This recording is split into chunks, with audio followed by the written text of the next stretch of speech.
अस्सलाम वालेकुम। आज का जो लेक्चर है वो चैनल रिलेटेड डिस्टॉर्शन के बारे में है और उसके लिए हमें दो तीन तरह की डिस्टॉर्शंस को स्टडी करना पड़ेगा। एक लीनियर, एक नॉन लीनियर। और अगर डिस्टॉर्शन मल्टी पाथ है, यानी सिग्नल एक से ज्यादा रूट्स पे ट्रेवल कर रहा है, डिवाइड होकर दो पार्ट्स में, तीन पार्ट्स में डिवाइड होकर ट्रैवल कर रहा है, तो multi path distortion. So overall three types of distortions हैं जो हम पढ़ेंगे: linear, non linear and multi path distortion.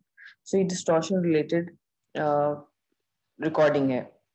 सबसे पहले हमें ये देखना पड़ेगा कि चैनल जब भी हम ट्रांसमिशन करते हैं, so channel it lacks like a system, और सिस्टम भी LTI, linear time invariant system.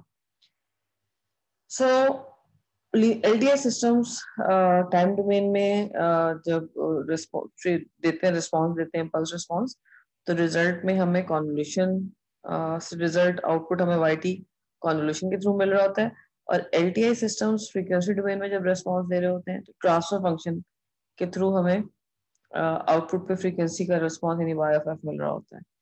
और फ्रीक्वेंसी रिस्पॉन्स चैनल का अपना वो YFF होता है। सो जितने भी चैनल्स हैं उन सबको हम as an LTI system treat कर सकते हैं, and they are used, LTI system is used to characterize and to represent a communication channel.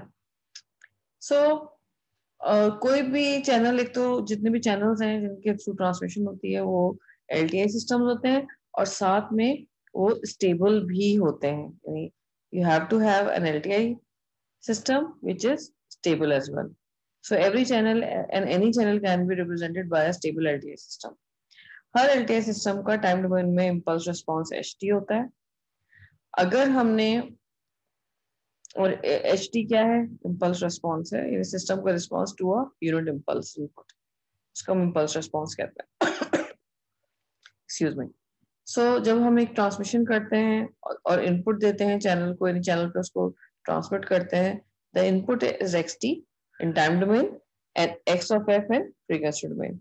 जब सिग्नल इस LTI सिस्टम से यानी चैनल से पास होता है तो टाइम डोमेन में चैनल का रिस्पॉन्स H of T होता है, यानी इम्पल्स रिस्पॉन्स होता है, और फ्रीक्वेंसी डोमेन में H of F होता है, जिसको हम फ्रीक्वेंसी रिस्पॉन्स या ट्रांसफर फंक्शन कहते हैं। टाइम डोमेन में XT कन्वॉल्व होगा HT के साथ और हमें आउटपुट पे YT मिल जाएगा, यानी रिसीव जो सिग्नल होगा वो YT होगा, और वो क्या होगा? XT कॉन्वोल्यूशन HT होगा।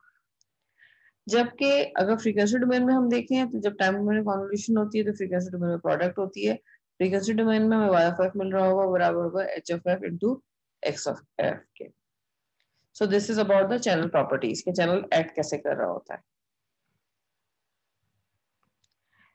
अब जितने भी फ्रीक्वेंसी रिस्पॉन्सेज होते हैं, अगर वो, पहली बात तो ये कि हम रिस्पॉन्स, सारे रिस्पॉन्स की बात नहीं करेंगे, हम सिर्फ चैनल की बात करेंगे। सो चैनल का अपना फ्रीक्वेंसी रिस्पॉन्स ट्रांसफर फंक्शन भी कहलाता है, जिसको HFF कहते हैं। सो ट्रांसफर फंक्शन का वर्ड कभी भी टाइम डोमेन में इस्तेमाल नहीं होता, फ्रीक्वेंसी डोमेन में इस्तेमाल होता है। तो चैनल का रिस्पॉन्स जनरली कॉम्प्लेक्स होता है, और कॉम्प्लेक्स अगर होता है तो हर कॉम्प्लेक्स एक्सप्रेशन, ये complex number can be represented, ये can be broken up into magnitude HFF and phase of the HFF। तो HFF का एक हमें मैग्नीट्यूड और उसका फेज हम अलग अलग रिप्रेजेंट करते हैं। फेज को हम रिप्रेजेंट करते हैं e⁻j के साथ, थीटा HF यानी HF का एंगल, और मैग्नीट्यूड हम रिप्रेजेंट करते हैं सिंपली मॉड लेके, जो भी हमें यहाँ पे कॉम्प्लेक्स टर्म मिली। सो HFF का magnitude is called amplitude response, and theta HF is the phase response of LTI system. ये जो चैनल है इसका amplitude response magnitude of HFF है, और इसका phase response theta HFF। Distortion जब भी आएगी इस सिग्नल के अंदर, उससे पहले हमें जो टर्म्स हैं, ये जो ट्रांसफर फंक्शन है, इसको थोड़ा सा और स्टडी करना पड़ेगा कि जब भी सिग्नल ट्रांसमिट होगा XT होगा, जब रिसीव होगा चैनल से पास होकर तो YT बन जाएगा। XF इनपुट का स्पेक्ट्रम होगा, ये फोरियर ट्रांसफॉर्म होगा y ऑफ f आउटपुट का स्पेक्ट्रम या फोरियर ट्रांसफॉर्म होगा, और इनका रिलेशनशिप ये है y of f is equal to h of f into x of f। ये हम पहले भी अभी पिछली स्लाइड में भी पढ़ कर आए कि ट्रांसफर फंक्शन टाइम डोमेन में कॉन्वोल्यूशन, फ्रीक्वेंसी डोमेन में प्रोडक्ट।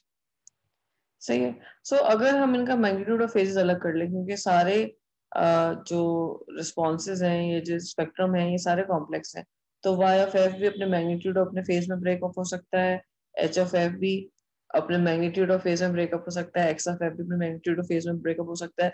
मैग्नीट्यूड्स मल्टीप्लाई हो जाएंगे और फेजेस ऐड हो जाएंगे, क्योंकि अगर बेस सेम होती है तो पावर्स ऐड हो जाती है। जो पावर्स में एंगल दिए हुए वो ऐड हो गए और मैग्नीट्यूड मल्टीप्लाई हो गए, तो magnitude of y of f बराबर हो जाएगा product of magnitude of xf and hf। और फेजेस को भी हम अलग कर लेंगे, तो output magnitude, output phase, output का जो फेज है थीटा yf, वो बराबर हो जाएगा sum of theta xf and theta hf, इन दोनों के सम के बराबर हो जाएगा। तो ये सिंपल, हमने थोड़ा सा टर्म्स को मैग्नीट्यूड ऑफ फेज में ब्रेकअप कर दिया है। और आपको हमेशा जब भी कोई क्वेश्चन करना है जिसमें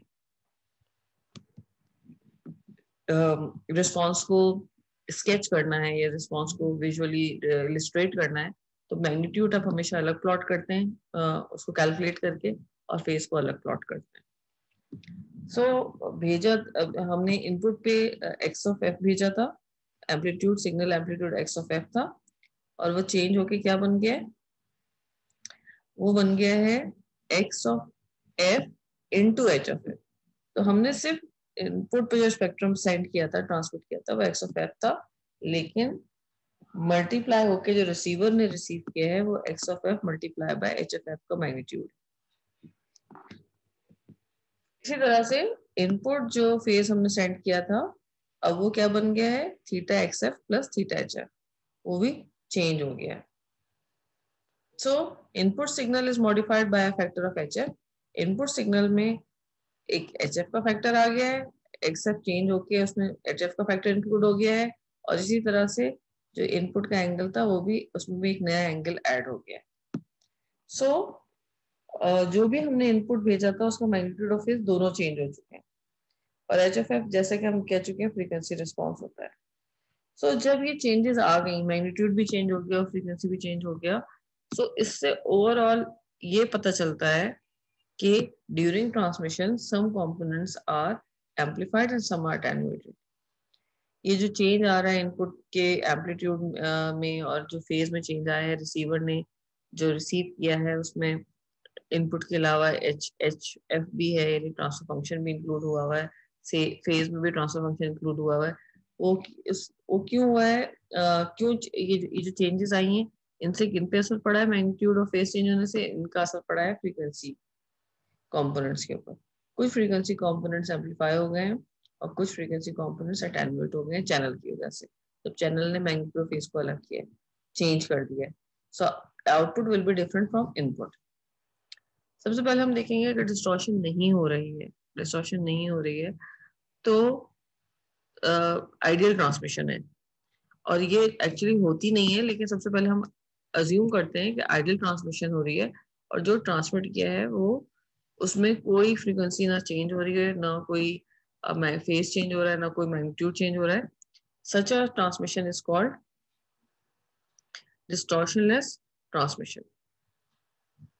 So in applications such a mess, यहाँ पे जैसे लिखा हुआ है, such as message transmission over communication channel, the output waveform is required to be a replica of input waveform. हम चाहते हैं कि ट्रांसमिशन जब हो एप्लीकेशन में तो आउटपुट और इनपुट वेवफॉर्म सेम रहे। जो हमने इनपुट पे ट्रांसमिट किया, अगर इनपुट पे साइन भेजा है हमने वेव, तो आउटपुट पे भी साइन वेव रिसीव हो। अगर इनपुट पे हमने रेक्ट भेजा है तो रिसीवर पे भी रेक्ट फंक्शन रिसीव हो। सो ये जब भी हो सकता है जब डिस्टॉर्शन ना हो, या तो मीडियम में, तो जो आपने भेजा है उसका रेप्लिका रिसीव हो जाएगा, या ये जब भी पॉसिबल है जब अगर डिस्टॉर्शन आ भी गई तो हम उसको मिनिमाइज कर लें।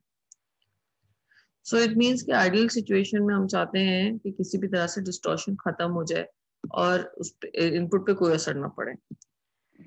सो transmission is said to be distortionless. Transmission distortionless कहलाती है अगर जो इनपुट और आउटपुट हैं उनकी आइडेंटिकल वेव शेप्स रहे within a multiplicative constant, यानी इनपुट और आउटपुट की वेव फॉर्म सेम रहे, सिर्फ अगर एम्पलीफिकेशन हुई है तो वो एम्पलीट्यूड में हुई है, यानी एम्पलीट्यूड अगर 1 था तो वो 2 हो गया है, 2 था तो 3 हो गया है। So multiplicative constant within a multiplicative constant. So एक रेंज में सिग्नल रिसीव होगा, अगर साइन भेजा तो साइन ही रिसीव हो रहा है, लेकिन अगर साइन का एम्पलीट्यूड पहले 1 था अब 2 हो गया है, तो ये मल्टीप्लिकेटिव कांस्टेंट की डेफिनेशन है। सो डिस्टॉर्शनलेस अगर हमें ट्रांसमिशन चाहिए तो इनपुट और आउटपुट की वेव शेप्स या वेव फॉर्म्स में चेंज नहीं आना चाहिए, सिर्फ with in a multiplicative constant, या सिर्फ एक मल्टीप्लिकेटिव कांस्टेंट या किसी नंबर की एन नंबर ऑफ टाइम्स, एक नंबर ऑफ टाइम्स एम्पलीट्यूड ज्यादा हो जाएगा, क्योंकि ऑब्वियसली चैनल से पास हो रहा है तो एम्पलीफायर्स रखे लगे हुए होंगे, और इसकी वजह से पावर एम्पलीफायर्स और गेन एम्पलीफायर्स होंगे, तो उसके शेप तो सेम है लेकिन एम्पलीट्यूड थोड़े ज्यादा हो गए, तो ये भी डिस्टॉर्शनलेस ट्रांसमिशन कहलाएगी, क्योंकि शेप चेंज नहीं होना चाहिए। जो आपने डेटा भेजा है ना, उसका जो शेप अगर सेम रहेगा तो सेम डेटा रिसीव होगा। शेप इज वेरी इंपॉर्टेंट, जो सिग्नल की शेप है वही रिसीव। लेकिन एक चैनल, आइडियल चैनल जो कि डिस्टॉर्शनलेस है, जिसमें सेम शेप आपने जो भेजी है वही रिसीव हो रही है, उसमें भी एक एक इशू आता है, और वो ये है कि whenever we send the input, जिस टाइम पे आपने इनपुट सेंड किया है चैनल से पास होके उसी टाइम पे रिसीव नहीं होता, डिले हो जाता है 1 millisecond 1 nanosecond. So output is delayed, output is sorry input is delayed at the output, और रिसीवर साइड पे इनपुट डिले होकर मिल रहा होता है। सो दो कंडीशंस पता चली हमें अगर डिस्टॉर्शनलेस चाहिए। पहली बात तो ये कि डिले तो आएगा, अगर डिले आया भी है, इनपुट डिले होकर रिसीव हुआ है, फिर भी हम ये कहेंगे कि जो ट्रांसमिशन हो रही है वो क्या है, डिस्टॉर्शनलेस है, या वेव फॉर्म में कोई चेंज नहीं आया, सिर्फ डिले आया है। दूसरी कंडीशन ये है कि अगर आपने उसको अपने सिग्नल को एम्पलीफायर से पास किया है, क्योंकि उसकी स्ट्रेंथ कम हो जाती है आफ्टर ट्रैवलिंग 20-25 मीटर्स, तो उसमें गेन आ जाएगा, अगर 1 था तो वो 2 हो जाएगा, 2 था 3 हो जाएगा। तो ऐसे केस में भी हम यही कहते हैं कि ट्रांसमिशन डिस्टॉर्शनलेस हो रही है, क्योंकि सिर्फ शेप में कोई चेंज नहीं आया, सिर्फ और सिर्फ उसका एम्पलीट्यूड ज्यादा हो गया। कितना ज्यादा हो गया, within a range, multiplicative constant. ये दोनों कंडीशन है किसकी, डिस्टॉर्शनलेस की। तो distortionless transmission satisfies the following condition. Distortionless का जो ट्रांसमिशन है वो ये कंडीशन सेटिस्फाई करती है। इनपुट अगर हमने एक्स टी दिया है तो वाई टी क्या होगा, वाई टी बराबर होगा के times x t minus Q T. Input जो भेजा था एक्स टी हमने, वो एक तो डिले हो गया रिसीवर पर पहुंचते पहुंचते, क्योंकि जाहिर सी बात है उसी टाइम पे नहीं पहुंचा, जीरो टाइम पे कुछ ना कुछ डिले आएगा मिली सेकंड नैनो सेकंड का, और साथ में उसका कोई ना कोई मल्टीप्लिकेटिव कांस्टेंट उसके साथ लग गया है, यानी कुछ उसमें साइज में चेंज आया है, उसके साइज में नहीं, सॉरी, उसके एम्पलीट्यूड में चेंज आया है। सो डिस्टॉर्शनलेस ट्रांसमिशन में whenever you have ideal situation, even in ideal situation you can see कि सिग्नल में दो चेंज आते हैं जो रिसीव हो रहा होता है। सिग्नल आउटपुट पे जो रिसीव होता है वो एक्स ही होता है, इनपुट ही होता है, लेकिन एक तो उसमें डिले आ चुका होता है, और उसमें उसमें कुछ ना कुछ गेन होता है मौजूद, मल्टीप्लिकेटिव कांस्टेंट लगा हुआ होता है, 2 टाइम्स 3 टाइम्स वो बढ़ चुका होता है। सो सच अ ट्रांसमिशन इज कॉल्ड डिस्टॉर्शनलेस, जहाँ पे सिर्फ डिले आए इनपुट में और साथ में एक मल्टीप्लिकेटिव कांस्टेंट हो। So we are talking about distortionless transmission. अब हम देखते हैं कि इसका स्पेक्ट्रम कैसे बनेगा। टाइम डोमेन में हुआ है ना कि डिले आया है और कांस्टेंट लगा, सो लेट्स सी कि इसका स्पेक्ट्रम क्या बनेगा। सो वाई टी बन जाएगा y of f, x t बन जाएगा f of F, k as it is excuse me, k as it is रहेगा। लेकिन इस डिले की वजह से टाइम डोमेन में जब डिले होता है तो जो हमने प्रॉपर्टी स्टडी की है, टाइम डोमेन में डिले, फ्रीक्वेंसी डोमेन में phase shift, y t y f बन गया, के ही रहा, लेकिन x t minus t d पर प्रॉपर्टी अप्लाई हो जाएगी और x t minus t d बन जाएगा एक्स ऑफ एफ, और ये जो डिले है ये हम इसको एज अ फेज शिफ्ट दिखाएंगे, e to the power minus j 2 pi f t d, ये डिले है। सही है। सो सिंस वी नो, हमें ये पता है कि y ऑफ एफ किसके बराबर होता है, x of F h of F के बराबर। तो हमने यहाँ से वाई एफ अलग कर लिया, यहाँ से एक्स ऑफ एफ अलग कर लिया, तो बचा क्या? बचा के और e to the power minus j two pi f t d. These two terms are equivalent to what? H of f. अगर y ऑफ एफ एफ के बराबर है, x ऑफ एफ के बराबर है, तो बाकी जो दो टर्म्स बची हैं ये क्या है? h ऑफ f के बराबर होगी k e to the power minus j two pi f dt. h of f यानी ट्रांसफर फंक्शन किसके बराबर होगी? k e to the power minus j two pi f dt के. तो चैनल क्या काम कर रहा है? चैनल एक तो गेन इंट्रोड्यूस करा रहा है और चैनल फेज शिफ्ट लेकर आ रहा है. टाइम डोमेन में डिले लेकर आ रहा है और फ्रीक्वेंसी डोमेन में फेज शिफ्ट. तो जैसा कि हमने पिछली इक्वेशंस की हैं कि ट्रांसफर फंक्शन अपने मैग्नीट्यूड और फेज से रिप्रेजेंट होना चाहिए, तो इसी तरह से हम क्या करेंगे, इसमें से मैग्नीट्यूड अलग करेंगे तो वो डायरेक्टली अलग हो जाएगा. k will become the magnitude, और एक्सपोनेंट के अंदर जो भी चीज लिखा हुआ, जो वैल्यूज लिखी होती हैं वो बन जाता है फेज. तो फेज क्या बन जाएगा? Minus two pi f t D. सो डिस्टॉर्शनलेस ट्रांसमिशन में चैनल का अपना मैग्नीट्यूड कितना होता है? k के बराबर, और फेज किसके बराबर होता है? Minus two pi f t D के बराबर. तो एम्पलीट्यूड रिस्पॉन्स k के बराबर आ गया, phase response minus two pi f t D के बराबर आ गया. जब हम उसको प्लॉट करेंगे तो मैग्नीट्यूड प्लॉट, ये जो एच ऑफ एफ का मैग्नीट्यूड ये प्लॉट हो जाएगा k के बराबर, एक कांस्टेंट वैल्यू के बराबर. और जब हम फेज को एंगल को प्लॉट करेंगे तो क्योंकि हम फ्रीक्वेंसी डोमेन में प्लॉट कर रहे हैं तो इसमें एफ की वैल्यू चेंज होती रहेगी कांस्टेंट. टीडी डिले कांस्टेंट होगा और टू पाई कांस्टेंट होगा, माइनस की साइन कांस्टेंट होगी, एफ चेंज हो रहा होगा. तो जब हम एफ की वैल्यू इसमें डालते रहेंगे इस इक्वेशन में डिफरेंट, तो हमें एक लाइन मिलेगी डिक्रीजिंग लाइन, क्योंकि माइनस साइन लगा हुआ. तो पॉजिटिव वैल्यू डालेंगे यहाँ पे एफ की तो हमें नेगेटिव पॉइंट्स मिल रहे होंगे लाइन पे. So this is what you are getting as a phase. Magnitude और फेज हमने दोनों प्लॉट कर ली, किसके लिए? डिस्टॉर्शनलेस ट्रांसमिशन के लिए. सो अभी तक हमने क्या स्टडी किया कि डिस्टॉर्शनलेस ट्रांसमिशन में सिर्फ डिले आता है आउटपुट पे. सिग्नल में सिग्नल वही रिसीव होता है जो भेजा होता है, सिर्फ डिले के साथ रिसीव हो रहा होता है, और उसमें एक गेन इंट्रोड्यूस हो जाता है एम्पलीफिकेशन की वजह से. बाकी जो आपने शेप भेजा है, जो सिग्नल भेजा है, वो एज इट इज रिसीव होगा. ठीक है. सो ये प्रॉपर्टीज होगी किसकी? डिस्टॉर्शनलेस की. Now let's see another type of channel जो ऑल पास है, जो कि डिस्टॉर्शनलेस की तरह ही सही है, लेकिन सिर्फ थोड़ा सा उसमें फर्क है, इसलिए हम उसको एज अ डिफरेंट चैनल नहीं पढ़ेंगे, उसको अनदर टाइप ऑफ चैनल हम स्टडी नहीं करेंगे, हम उसको डिस्टॉर्शनलेस के साथ ही पढ़ेंगे, क्योंकि डिस्टॉर्शनलेस और ऑल पास में बहुत मिनिमम डिफरेंस होता है. ऑल पास का जो एम्पलीट्यूड होता है वो भी ऑल पास का और डिस्टॉर्शनलेस का सेम होता है, यानी मैग्नीट्यूड एच ऑफ एफ के बराबर आएगा. लेकिन ऑल पास का फेज डिस्टॉर्शनलेस की तरह minus two pi f t D नहीं होता. डिस्टॉर्शनलेस का फेज कितना है? लीनियर फेज है, क्योंकि एक लाइन मिल रही है. जब एक लाइन मिल रही है तो इट मीन्स फेज लीनियर है. लेकिन ऑल पास में फेज लीनियर नहीं होता. हो भी सकता है, नहीं भी हो सकता. फेज के ऊपर कोई कंडीशन नहीं है कि उसको लीनियर होना है. सो इसलिए ऑल पास और डिस्टॉर्शनलेस में किस चीज का डिफरेंस है? लीनियर फेज रिक्वायरमेंट का डिफरेंस है. डिस्टॉर्शनलेस में हमेशा लीनियर फेज मिलेगा, ऑल पास में नॉन लीनियर फेज भी मिल सकता है. So distortionless and all pass system to some extent are similar and to some extent they are not similar. अब अगर हम फेज में अगर चेंज आ गया है, यानी ऑल पास सिस्टम है और फेज में चेंज आ गया है, लीनियर नहीं रहा है, सो होगा क्या? अगर फेज में डिस्टॉर्ट चेंज आ जाता है और फेज लीनियर नहीं रहता, तो फेज चेंज होने की वजह से जब हम कोई ऐसा इंफॉर्मेशन या कोई ऐसा डेटा ट्रांसमिट कर रहे होते हैं जिसमें बहुत फ्रीक्वेंसीज तेजी से चेंज होती है, बहुत हाई फ्रीक्वेंसीज भी होती हैं, बहुत लो फ्रीक्वेंसीज भी होती हैं.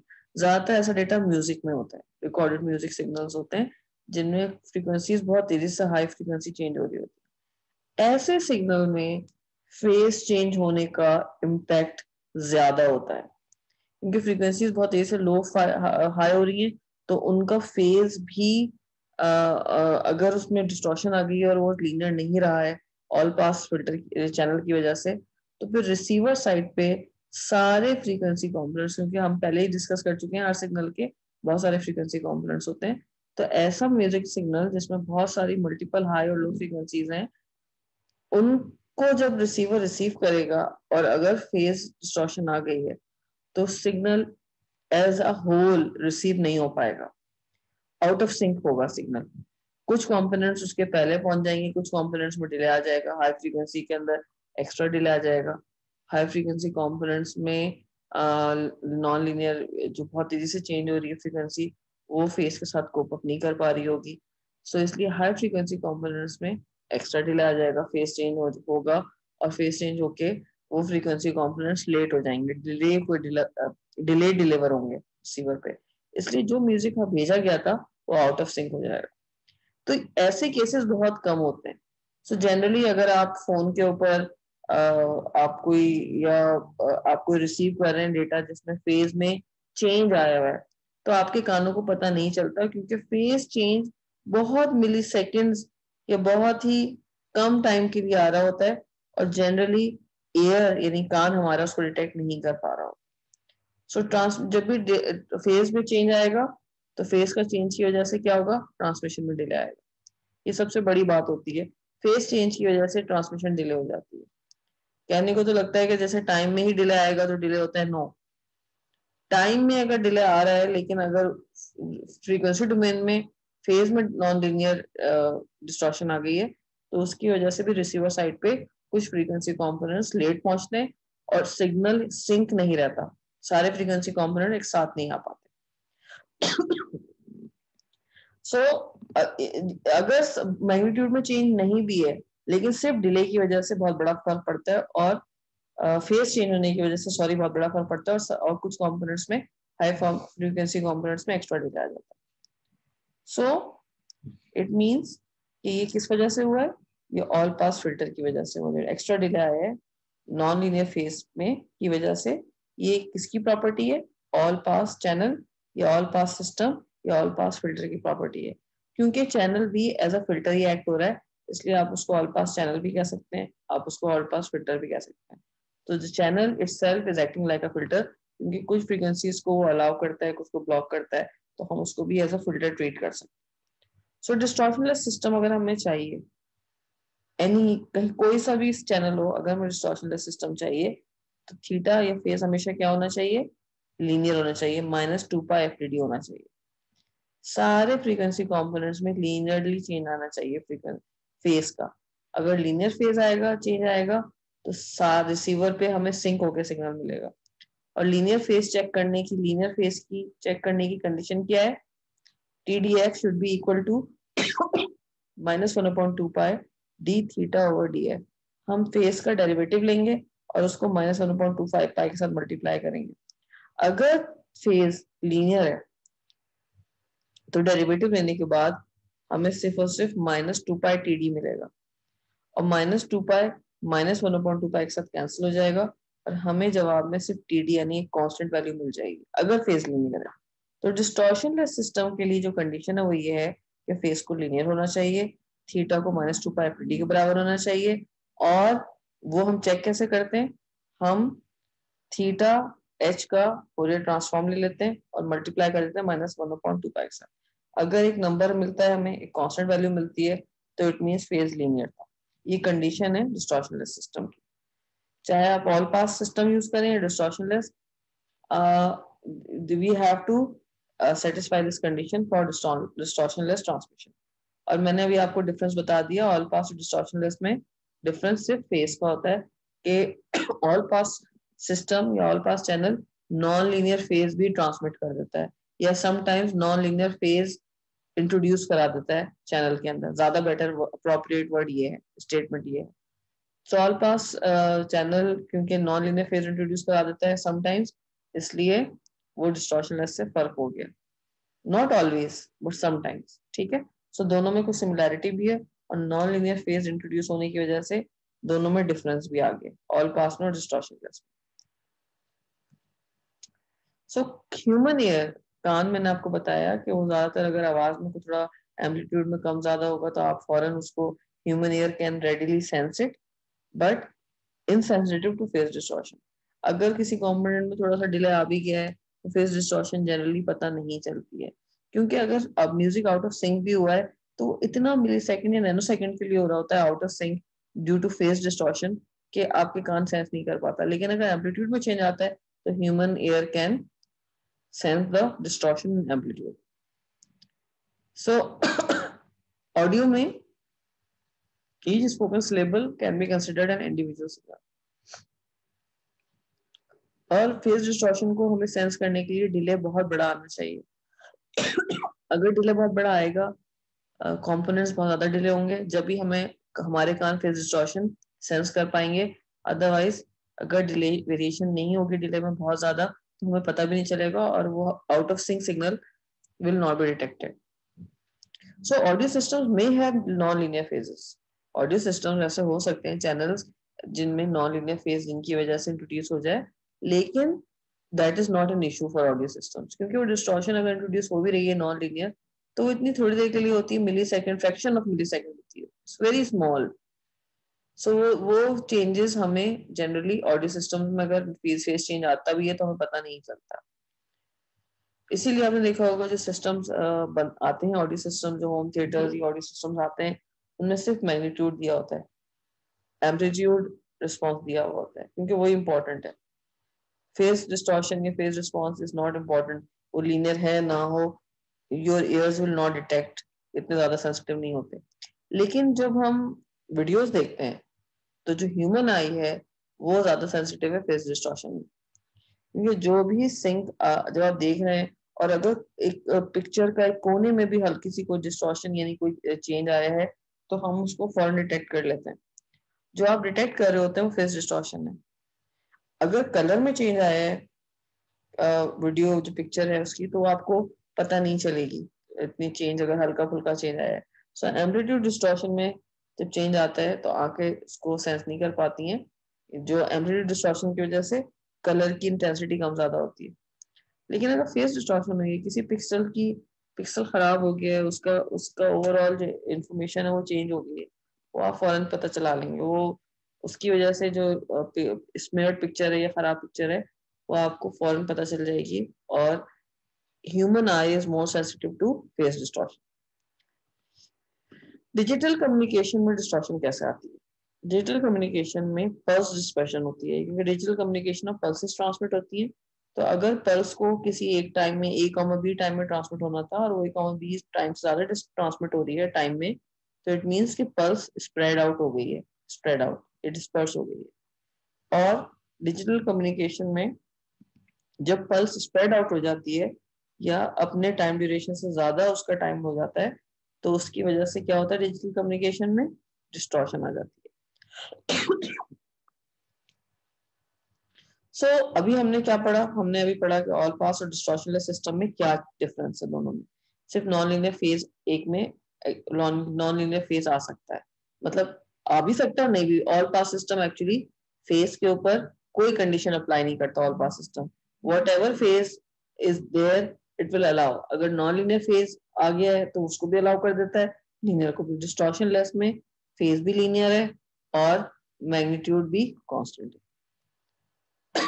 अब हम पढ़ेंगे लीनियर और नॉन लीनियर डिस्टॉर्शन.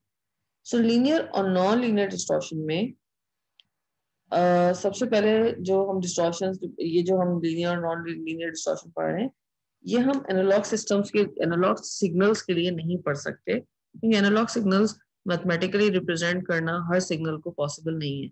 जब एक रैंडम सिग्नल अकर होता है और वो कॉन्स्टेंटली वेरी कर रहा होता है तो उसकी मैथमेटिकल इक्वेशन बनानी रन टाइम में मुश्किल होती है. और जब इक्वेशन नहीं बनेगी तो उसका ट्रांसफॉर्म नहीं आएगा, जब ट्रांसफॉर्म नहीं आएगा तो उसका स्पेक्ट्रम एनालिसिस नहीं हो पाएगा. फॉर बिगिनर्स यानी जो हम कोर्स पढ़ रहे हैं उसमें, तो इसलिए डिस्टॉर्शन को स्टडी करने के लिए जो हम इफेक्ट डिस्टॉर्शन के स्टडी करने का जो इफेक्ट है वो हम किस पे पढ़ेंगे, वो हम पढ़ेंगे पल्सेस के ऊपर. पल्स, डिजिटल पल्स, यानी हम डिजिटल कम्युनिकेशन के अंदर स्टडी करेंगे डिस्टॉर्शन को, डिस्टॉर्शन का एनालिसिस, डिस्टॉर्शन को के इफेक्ट को स्टडी करने के लिए हम डिजिटल कम्युनिकेशन इस्तेमाल करेंगे या पल्स इस्तेमाल करेंगे, क्योंकि उसका ट्रांसफॉर्म, उसका एनालिसिस करना हमारे लिए आसान है. और हमें पता है कि पल्स इज डिजिटल, उसका हमें पता है कि भाई वो 0 और 1 के बीच में ही होती है, -1 और 1 के बीच, उसके लेवल्स भी पता है हमें. तो इसलिए हमारे लिए स्टडी करना डिस्टॉर्शन को आसान है पल्स की फॉर्म में या डिजिटल कम्युनिकेशन की फॉर्म में. सो जनरली वी अज्यूम कि हर पल्स A, B इंटरवल में आ रही है, यानी the pulses are coming like this.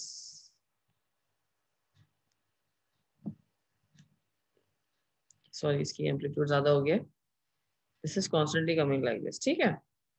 और हर ड्यूरेशन, उसका ड्यूरेशन कितना है, ए से स्टार्ट हो रहा है बी पे खत्म हो रहा है। ये हम अज्यूम कर रहे हैं कि पल्स आ रही है ए कॉमा बी इंटरवल में और इससे बाहर क्या है, 0 है। सो अगर ये पल्स ए कॉमा बी ड्यूरेशन में ट्रांसमिट हुई है और अगर रिसीवर में भी ए कॉमा बी ड्यूरेशन में ही रिसीव हो जाएगी, तो क्या होगा कि परफेक्ट ट्रांसमिशन हो गई, यानी डिस्टॉर्शनलेस ट्रांसमिशन हो गई।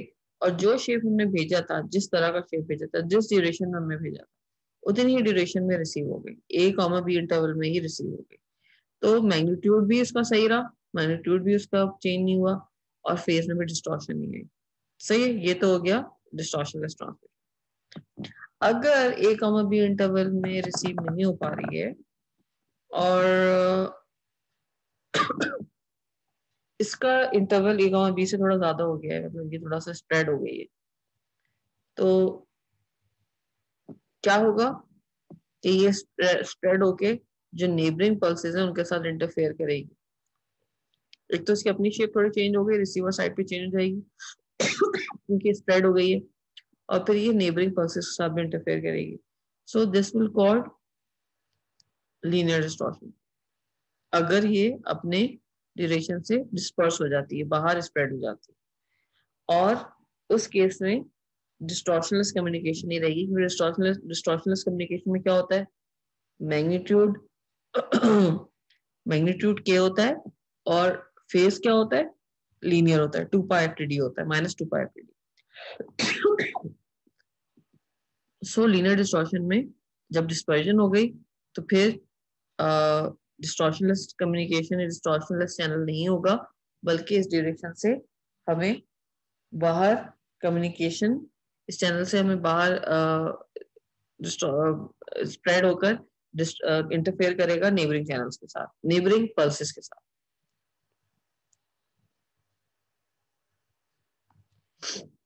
सो अगर एम्पलीट्यूड रिस्पॉन्स सही नहीं है चैनल का, तो इसका मैग्नीट्यूड भी पल्स का कम ज्यादा हो जाएगा, और जितने भी कंपोनेंट्स हैं, अगर वो एक पल्स के अंदर भी अपने भी फ्रीक्वेंसी कंपोनेंट्स होंगे ना, सो वो पल्सेस का सम या वो जो वैल्यूज हैं, वो अगर इसका एम्पलीट्यूड रिस्पॉन्स सेम नहीं रहा है, तो क्या होगा कि पल्स ए कॉमा बी से बाहर भी निकल सकती है अगर एम्पलीट्यूड रिस्पॉन्स के नहीं है, आइडियल नहीं है, और डिस्पर्जन हो जाएगी। डिस्पर्जन एम्पलीट्यूड चेंज होने की वजह से भी हो सकती है, अगर पल्स का एम्पलीट्यूड चेंज हो रहा है। डिस्पर्जन फेज चेंज होने की वजह से भी हो सकती है। दोनों केसेस में क्या होगा, पल्स ए कॉमा बी इंटरवल से बाहर स्प्रेड हो जाएगा। सो ऐसे केस में जब पल्सेस का ड्यूरेशन बढ़ जाता है अपने जो उनका ड्यू इंटरवल है जिसमें उनको ट्रांसमिट होना है, तो इस चैनल को हम लीनियर डिस्टॉर्शन कहते हैं, चैनल डिस्टॉर्शन कहते हैं। और इसकी वजह से डिजिटल कम्युनिकेशन पे में नॉइज आ जाती है, डिस्टॉर्शन आ जाती है कम्युनिकेशन सिस्टम में, और ये डैमेजिंग है, दिस इज नॉट बेनिफिशियल। क्योंकि हर पल्स नेबरिंग पल्स के साथ इंटरफेयर करने लगेगी, सो एवरी पल्स, जो ये पल्सेस बनी हुई है,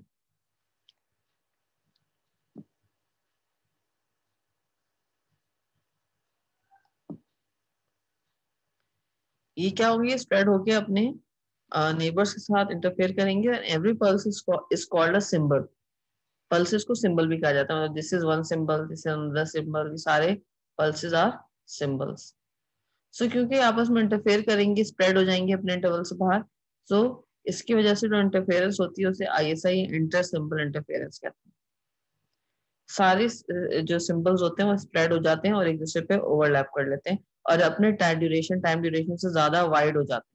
यानी ये कॉमा बी था तो ये आगे भी थोड़ा सा वाइड हो गया, पीछे से भी थोड़ा वाइड हो गया, और फिर इंटरफेयर कर रहा है नेबरिंग सिंबल्स के साथ या नेबरिंग पल्सेस के साथ। सही है। सो दिस इसकी वजह से जो चेंजेस आ रहे हैं उनको हम क्या कह रहे हैं, लीनियर डिस्टॉर्शन कह रहे हैं। अगर सिर्फ स्प्रेड हुआ है पल्स और डिस्पर्जन आई है पल्स में, तो इन इस तरह की चेंजेस को हम लीनियर डिस्टॉर्शन कह रहे हैं। और ये जो स्प्रेड हो रहा है पल्स, इसके पीछे हो सकता है कि मैग्नीट्यूड चेंज हुआ हो, ओवरऑल मैग्नीट्यूड रिस्पॉन्स चेंज हुआ हो चैनल का, चैनल ने मैग्नीट्यूड में कोई चेंजेस कर दिए हो सिग्नल के, या हो सकता है चैनल ने फेज में कोई चेंजेस कर दिए सिग्नल के। दोनों केसेस में डिस्टॉर्शन होगी और जो सिंबल है, ये जो पल्स है, वो स्प्रेड आउट हो जाएगी। सो आई होप कि आपको ये समझ में आया होगा कि लीनियर डिस्टॉर्शन कैसे हो रही है। और इसके बाद जो है एक एग्जाम्पल है, इसके ऊपर हम सिग्नल इस लेक्चर को यहीं पे खत्म करेंगे कि एक लो पास फिल्टर है, एच ऑफ एफ दिया हुआ, ट्रांसफर फंक्शन दिया हुआ। इट मीन्स कि एक चैनल है जिसको हम as a low pass filter treat कर रहे हैं, हम अज्यूम करें कि वो लो पास फिल्टर होगा और उसका ट्रांसफर फंक्शन ही नहीं, वो चैनल क्या काम कर रहा है, वो एच ऑफ एफ उसका यहाँ पे दिया हुआ, ट्रांसफर फंक्शन उसका फ्रीक्वेंसी रिस्पॉन्स यहाँ पे दिया हुआ। आपको देख के अंदाजा हो जाना चाहिए कि 1 + k2π(f_t) इसका मैग्नीट्यूड है, ये टर्म एज इट इज। और e की पावर में जो -j2π(f_t) लगा हुआ है, ये इसका फेज है। सो मैग्नीट्यूड डायरेक्टली यहाँ पे दिया हुआ है क्योंकि मैग्नीट्यूड रियल है, तो हमें इसका मैग्नीट्यूड और फेज अलग निकालने की जरूरत नहीं। ये टर्म डायरेक्टली इसका मैग्नीट्यूड बन जाएगी क्योंकि रियल पार्ट है, और जो एक्सपोनेंशियल में जो चीज लिखी हुई है, जो टर्म लिखी हुई है, वो इसका मैग्नीट्यूड बन जाएगी, फेज बन जाएगी सॉरी। तो जब हम 1 + k2π(f_t) को प्लॉट करेंगे तो हमें कुछ साइन कॉस वेव मिलनी चाहिए, लेकिन साथ में आपने ये भी देखा होगा कि यहाँ पे एक आगे एक कंडीशन लिखी हुई है, f is less than b, frequency bandwidth b से अंदर है। जब हम मॉड हटाएंगे तो +- b आएगा। इट मींस कि जो भी सिग्नल दिया हुआ है, ये -b और b के बीच में रहना चाहिए, उससे बाहर ये सिग्नल एग्जिस्ट नहीं कर रहा, उससे बाहर ये सिग्नल 0 है। तो अगर आप इसको डायरेक्ट वैसे प्लॉट करोगे सिग्नल को पूरा, इसका मैग्नीट्यूड एच ऑफ एफ ये है और फेज ये है, फेज देखेंगे प्लॉट हुआ हुआ है लीनियर, और मैग्नीट्यूड 1 + k2π(f_t) यहाँ पे प्लॉट हुआ हुआ है। लेकिन इसमें लिखा हुआ है कि मैग्नीट्यूड कहाँ से कहाँ तक प्लॉट करना है, -b से b तक, उसके बाहर ये 0 है। तो इसीलिए ये जो बाहर का जो सिग्नल है हम प्लॉट नहीं करना, हमने इसको कट कर दिया -b से b तक में। ये तो हो गया ट्रांसफर फंक्शन। और अगर आप इसमें f की वैल्यू 0 डालोगे तो cos 0 क्या होता है, 1। तो मैग्नीट्यूड कितना आ जाएगा, 1 + k। ये ट्रांसफर फंक्शन का 0 पे मैग्नीट्यूड है। लेकिन कॉस टर्म की वजह से you will get some shape like this, cos वाली शेप आपको मिलेगी। लेकिन ये शेप कहाँ से कहाँ तक आपको प्लॉट करनी है, -b से b तक प्लॉट करनी है। अब एक पल्स, जीटी पल्स हमने अप्लाई की है किस पर, इस ट्रांसफर फंक्शन के ऊपर। और जीटी पल्स की बैंडविड्थ कितनी है, b। सो b बैंडविड्थ का मतलब ये है that this pulse is having a bandwidth b। लेकिन आपको भी पता होना चाहिए कि जब हम टाइम डोमेन के सिग्नल को फ्रीक्वेंसी डोमेन में बनाते हैं तो हम उसके सिर्फ बैंडविड्थ इधर नहीं बनाते, हम उसकी बैंडविड्थ दूसरी साइड भी बनाते हैं, -b। यानी एक्चुअल बैंडविड्थ सिग्नल की हमें पता होता है कि ये पॉजिटिव वाली है, इनकी फ्रीक्वेंसी पॉजिटिव है, लेकिन हम उसका रेप्लिका दूसरी साइड पे बनाते हैं, यानी -b साइड पे भी बनाते हैं। तो ये आपको याद रहना चाहिए कि अगर मैं कहूँ इसकी बैंडविड्थ b है तो आप, बैंड लिमिटेड है, बैंड लिमिटेड का मतलब ये है बेस बैंड है, लो पास है। तो आप इसको b +b भी बनाएंगे और -b भी बनाएंगे इसको। सही है। सो टाइम, अब क्वेश्चन ये है कि हमें आउटपुट yt मालूम करना है। सिग्नल दिया हुआ है टाइम डोमेन का, ट्रांसफर फंक्शन दिया हुआ है फ्रीक्वेंसी डोमेन का, और आउटपुट भी टाइम डोमेन में मालूम करना है। देखिए अगर टाइम डोमेन में आप चैनल का yt मालूम करेंगे तो कॉन्वोल्यूशन करनी पड़ेगी। कॉन्वोल्यूशन इज कॉम्प्लिकेटेड क्योंकि हमें HF को भी HT बनाना पड़ेगा, इसका भी इनवर्स ट्रांसफॉर्म लेना पड़ेगा, फिर कॉन्वोल्यूशन भी परफॉर्म करनी पड़ेगी। उससे बेहतर ये है कि हम फ्रीक्वेंसी डोमेन में ऑपरेशन परफॉर्म करें और हम ये अज्यूम कर लें कि अगर yt GT कॉन्वोल्यूशन HT के बराबर होती है तो y ऑफ f इसके बराबर हो जाएगा product time convolution in time domain, product in frequency domain. तो y ऑफ f किसके बराबर हो गया, g ऑफ f, यानी इनपुट xt जो है वो gt था तो g ऑफ f बन गया, और फ्रीक्वेंसी रिस्पांस अगर ht था टाइम डोमेन में तो फ्रीक्वेंसी डोमेन में h ऑफ f बन गया। तो हमने इनकी प्रोडक्ट ले ली फ्रीक्वेंसी डोमेन में, क्योंकि टाइम डोमेन में हम सॉल्व डायरेक्टली नहीं करना चाहते। हमें मालूम तो टाइम डोमेन का सिग्नल करना है, लेकिन हम उसको पहले फ्रीक्वेंसी डोमेन में सॉल्व करेंगे और फिर इसका इनवर्स ट्रांसफॉर्म लेंगे। तो जी ऑफ एफ को एच ऑफ एफ के साथ मल्टीप्लाई किया, G of F G of F बन गया। हमें सिग्नल नहीं पता, पल्स हमें नहीं पता कि वो उसकी एम्पलीट्यूड कितना है, वो 0 से 1 तक है या -1 से 1 तक है, हमें पल्स का नहीं पता। तो हम इसको जीटी ही रखेंगे, हम इसकी कोई इक्वेशन नहीं लिखेंगे। हम इसको जीटी से जीएफ बना दिया, लेकिन हम यहाँ पे कोई वैल्यू पुट नहीं करेंगे क्योंकि हमें पल्स का ना ड्यूरेशन पता है ना हम इसका एम्पलीट्यूड पता है। एच ऑफ एफ हमें पता है 1 + k2π(f_t) e⁻j2π(f_t)। हम ये पूरी टर्म यहाँ लिख देंगे, ये मल्टीप्लाई हुई जी ऑफ एफ के साथ, लेकिन हम एक साथ में एक सिंबल भी लगा देंगे रेक्ट फंक्शन का। ये रेक्ट फंक्शन है pi F two upon two B. Pi F upon two B बता रहा है कि rect function pi F upon two B बराबर होता है रेक्ट फंक्शन माइनस बी से बी तक। तो ये एज अ सिंबल लगाया गया, ये दिखाने के लिए लगाया गया है कि भाई ये जो फंक्शन लगा हुआ है ना, ये कहाँ से कहाँ तक एग्जिस्ट कर रहा है, माइनस बी से बी तक। जैसे आपको अगर कोई सिग्नल को कॉजल दिखाना होता है कि भाई ये सिग्नल कॉजल है, तो हम जीटी के आगे क्या लगा देते हैं, यूटी लगा देते हैं। यूटी बताता है, यूटी को मल्टीप्लीकेशन परफॉर्म नहीं कर रहा होता, यूटी बता रहा होता है कि सिग्नल जीरो जीरो से एग्जिस्ट कर रहा है, जीरो से ऑनवर्ड्स एग्जिस्ट कर रहा है। तो अगर मैं किसी सिग्नल के आगे रेक्ट फंक्शन लिख दूं फ्रीक्वेंसी डोमेन में, तो इसका मतलब ये होगा कि जो भी मैंने यहाँ पे लिखा हुआ है ना, कहाँ से कहाँ तक एग्जिस्ट कर रहा है, माइनस बी से बी तक। देखिए यहाँ पे भी माइनस बी से। सो सिर्फ इसकी बैंड दिखाने के लिए मैंने इसको रेक्ट फंक्शन से मल्टीप्लाई कर दिया, क्योंकि रेक्ट फंक्शन खुद माइनस बी से बी तक एग्जिस्ट करता है।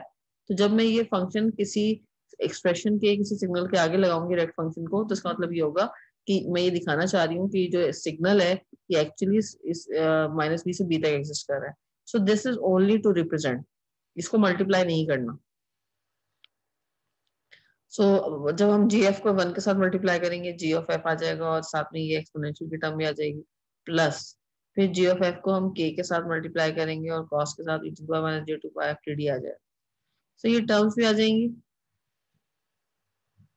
और ये टर्म भी आ जाएंगी। ये फ्रीक्वेंसी डोमेन में टर्म्स आ गई y ऑफ f की। अब हमें इनको टाइम डोमेन में लेकर आना है। तो अगेन मैं इसको दोबारा एम्फसाइज करूंगी, properties please please please. Properties का टेबल बन मिलेगा आपको, लेकिन आप ये सारी एग्जांपल्स खुद से भी सॉल्व करें ताकि आपकी प्रैक्टिस हो।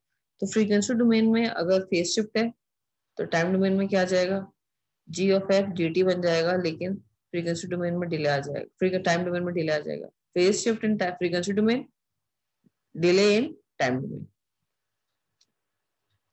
इसी तरह से जब जी टी मल्टीप्लाई होता है कॉस ओमेगा टी के साथ टाइम डोमेन में, तो हमें शिफ्टेड स्पेक्ट्रम्स मिलते हैं फ्रीक्वेंसी डोमेन में। हमें पता है ना मॉड्यूलेशन की property, half G omega minus omega naught या F minus F naught and so on. ये हमने पढ़ा हुआ है ना, अगर यहाँ पे फ्रीक्वेंसी ओमेगा नॉट है कॉस की, तो वहीं पे शिफ्टेड इंपल्सेस मिलेंगे हमको। सो इसी तरह से ओमेगा माइनस ओमेगा नॉट और ओमेगा प्लस ओमेगा नॉट पे हमें शिफ्टेड इंपल्सेस मिलेंगे, या एफ प्लस एफ नॉट और एफ माइनस एफ नॉट पे मिलेंगे। यू ऑल नो दिस, ये आपको पता होना चाहिए। तो अगर टाइम डोमेन में ये है तो फ्रीक्वेंसी डोमेन में शिफ्टेड स्पेक्ट्रम्स है। तो अगर हम टाइम डोमेन से इसको फ्रीक्वेंसी डोमेन में ले गए, जीटी कॉस ओमेगा टी को हम फ्रीक्वेंसी डोमेन में जीएफ कॉस 2 पाई एफटी बना दिया। अगर जीटी वाली टर्म फ्रीक्वेंसी में टाइम डोमेन वाली जो प्रोडक्ट है वो फ्रीक्वेंसी डोमेन में चला गया, तो जो फ्रीक्वेंसी डोमेन में मिल रहा था हमें स्पेक्ट्रम, वो किधर चला जाएगा, टाइम डोमेन में चला जाएगा। अब अगर प्रोडक्ट है फ्रीक्वेंसी डोमेन में, तो टाइम डोमेन में हमें दो शिफ्टेड सिग्नल्स मिलेंगे। देखें, जब टाइम डोमेन में प्रोडक्ट होती है जीटी कॉस ओमेगा टी की, तो फ्रीक्वेंसी डोमेन में दो शिफ्टेड स्पेक्ट्रम्स मिलते हैं डिवाइड बाय हाफ, वो डिवाइडेड बाय 2 या मल्टीप्लाई बाय हाफ। तो अगर डुअलिटी ये कहती है कि जीटी कॉस ओमेगा टी का प्रोडक्ट अगर फ्रीक्वेंसी डोमेन में चला जाएगा, तो ये जो शिफ्टेड स्पेक्ट्रम्स थे ये टाइम डोमेन में चले जाएंगे, और क्योंकि स्पेक्ट्रम इन टाइम डोमेन है तो shifted signals in frequency domain हो जाएंगे, क्योंकि स्पेक्ट्रम तो नहीं होगा ना टाइम डोमेन में। तो हमें इसको भूल जाए, टीडी को भूल जाए। हमें दो टर्म्स मिलेंगी जीटी की, जी ऑफ एफ से जीटी बन गया, एक मिलेगी टाइम इस माइनस टी के साथ और एक मिलेगी इस प्लस टी के साथ, सही है, और डिवाइड बाय 2, के तो लगा हुआ है एज इट इज किया जाएगा। लेकिन साथ में एक एक्सपोनेंशियल की टर्म भी लगी हुई है। ये एक्सपोनेंशियल में जो फेज लगा हुआ है, इसकी वजह से, क्योंकि जब फ्रीक्वेंसी डोमेन में फेज शिफ्ट होता है तो डिले इन टाइम डोमेन होता है। तो ये भी आखिर में माइनस टीडी की टर्म भी इसमें ऐड हो जाएगी आगे, क्योंकि दो प्रॉपर्टीज एक साथ अप्लाई होगी, product modulation in frequency domain, shifted signals in time domain. पहले तो हमें GT minus T, GT plus capital T दो मिल गई टर्म्स, और डिवाइड बाय 2। लेकिन साथ में क्योंकि एक्सपोनेंशियल में फेज भी लगा हुआ है, तो जब भी फ्रीक्वेंसी डोमेन में फेज होता है डिले इन टाइम डोमेन होता है, तो टीडी की टर्म भी इसमें ऐड हो जाएगी आखिर। सो ये this is what you are going to get. तो अगर आप देखें तो टाइम डोमेन में मैंने जीटी सिग्नल भेजा था, लेकिन क्योंकि ये जो चैनल है ये एक नॉन लीनियर चैनल है, सॉरी एक डिस्टॉर्शन वाला चैनल है, इसमें डिस्टॉर्शन हो रही है, लीनियर डिस्टॉर्शन हो रही है, नॉन लीनियर नहीं लीनियर डिस्टॉर्शन हो रही है, तो उसकी वजह से रिसीवर ने सिग्नल भी रिसीव किया है, लेकिन रिसीवर ने इसी सिग्नल की डिलेड कॉपी के साथ इसी सिग्नल की 2 और कॉपीज भी ऐड होके रिसीव की हैं। तो रिसीवर पे जीटी तो नहीं मिल रहा, जीटी के साथ जीटी की तरह के 2 सिग्नल ऐड होके मिल रहे हैं। इट मींस कि रिसीवर पे जो सिग्नल रिसीव हुआ है वो डिस्टॉर्टेड है। डिलेड सिग्नल अगर एक रिसीव होता है तो सो हम कहते हैं कि डिस्टॉर्शन नहीं आएगी, क्योंकि सिग्नल सिर्फ डिले हुआ है लेकिन रिसीव सिर्फ सिग्नल ही हुआ है। अभी सिग्नल के साथ इसकी 2 कॉपीज भी ऐड हो रही हैं, तो इट मींस कि सिग्नल में लीनियर डिस्टॉर्शन आ गई है।